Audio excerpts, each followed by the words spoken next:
Welcome back to first year undergraduate in microeconomics. We're talking international trade.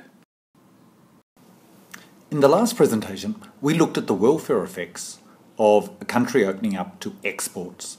In this presentation, we're going to look at the case of imports. Who wins, who loses when a country like Australia opens up to, let's say, car imports. We're going to keep our small country assumption, that is, that the home country, in this case Australia, is a price taker on the world market. So let's just start by reminding ourselves of what the situation is with autarky, i.e. without trade, and then with trade.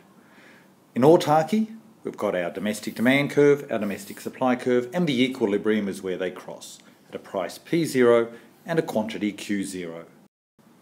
If we open up to international trade and the world price is below the autarky domestic price, then that means we're going to be a net importer from the rest of the world.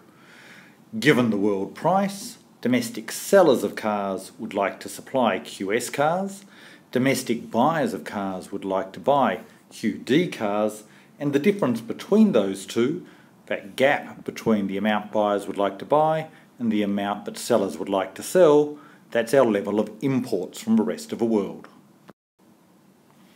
To analyse the welfare effects of that move from autarky to international trade, let's follow our standard steps. We put in all the relevant construction lines, as I've got here, and we label every possible relevant area.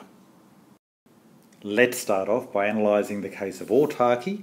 So in that situation, the price is P0, consumers are buying and domestic producers are selling Q0 units, so the consumer surplus, area under demand, above the price consumers pay, up to the quantity consumers purchase, that's area A.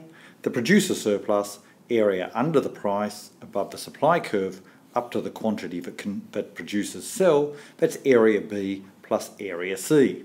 Let's put that on our table. So we've got consumer surplus of A, and we've got producer surplus of B plus C, so that our total surplus is just given by A plus B plus C.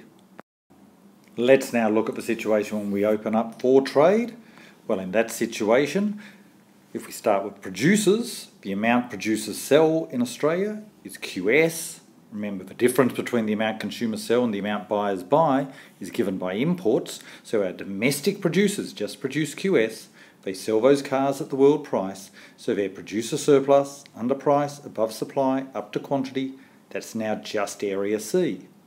But what about our consumers? Our consumers are now paying a lower price PW, they're consuming more cars, so their consumer surplus, under demand, above price, up to quantity, their consumer surplus is now A plus B plus D plus E. Put it on our table. So, here is our consumer surplus with international trade, A plus B plus D plus E. Our producer surplus has gone down just to area C. So our total surplus has gone up to A plus B plus C plus D plus E. So we get a net gain from trade given by area D plus E. But why is that a gain from trade? Where has it come from? Notice that producers have lost area B. That's been transferred to consumers. But consumers have not just got area B, they've also got D and E as well. Why? Let's start off thinking about areas B and D. Notice that they refer to the quantity Q0. Now, they were cars that consumers used to buy and domestic producers used to sell in Australia at the price P0 in autarky. They used to be sold at a high price. Those same cars are now bought and sold at a lower price. Some of them are still produced domestically, that's QS, but the gap between Q0 and QS is made up of imported cars that we buy at the world price. So B and D together represent savings for consumers. Consumers now buy the Q0 cars at a lower price. They only pay PW rather than paying P0.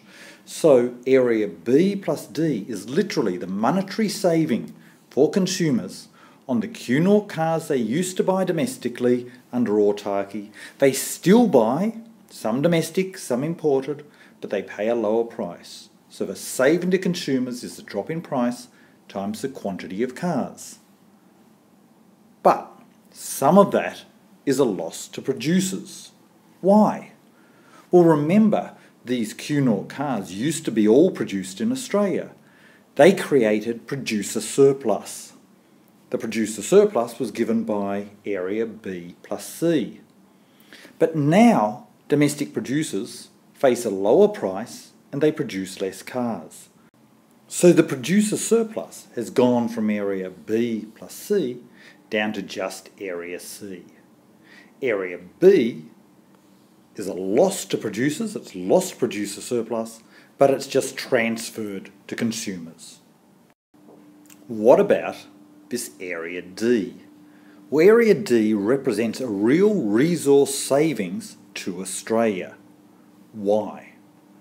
Well, note that area D refers to the cars between Q0 and QS that we used to produce domestically, but we now import. How much did these cars used to cost us in terms of the resources we needed to produce those cars in Australia? Well, that's easy. It's given by the yellow shaded area here, D and F. Why? Well, remember that our supply curve is also our marginal cost curve. So if we're looking at the total cost to Australia of producing these cars between Q0 and QS, it's just going to be the marginal cost of each of these cars added up, which is simply the area under the supply curve or under the marginal cost curve between Q0 and QS. So the yellow area represents the total resource cost of producing Q0 minus QS cars in Australia. Well, what about when we open up to international trade? We no longer produce these cars, we buy them from overseas. But what do they cost us? Well, each of the imported cars cost us PW. So the cost of buying the cars from overseas is given by the purple area, area F, just the price times the quantity. So the difference between what the cars cost to make in Australia, D plus F, and what they cost us to buy them from overseas, simply area F, that difference, area D, is a real resource saving to Australia. It's resources freed up because we no longer produce those cars ourselves. We buy them more cheaply from overseas. Those resources can be used in other industries to produce other things that we can manufacture and either consume in Australia or sell overseas. It's a real resource saving for the country and it's given by area D. Finally, what about area E? Well, that's an easy one. That refers to the cars that we used to not buy. We only bought Q0 cars in Australia and autarky, but we now buy once we've opened up to international trade. Those cars cost us PW per car, but the value of those cars to Australians is greater than PW. The value is given by the height of the marginal value curve or the height of the demand curve. Remember, the demand curve is the marginal value curve. So the total value of these extra cars that we consume in Australia is given by the area under the demand curve between QD and Q0. It's given by area E and G. But what do the cars actually cost us?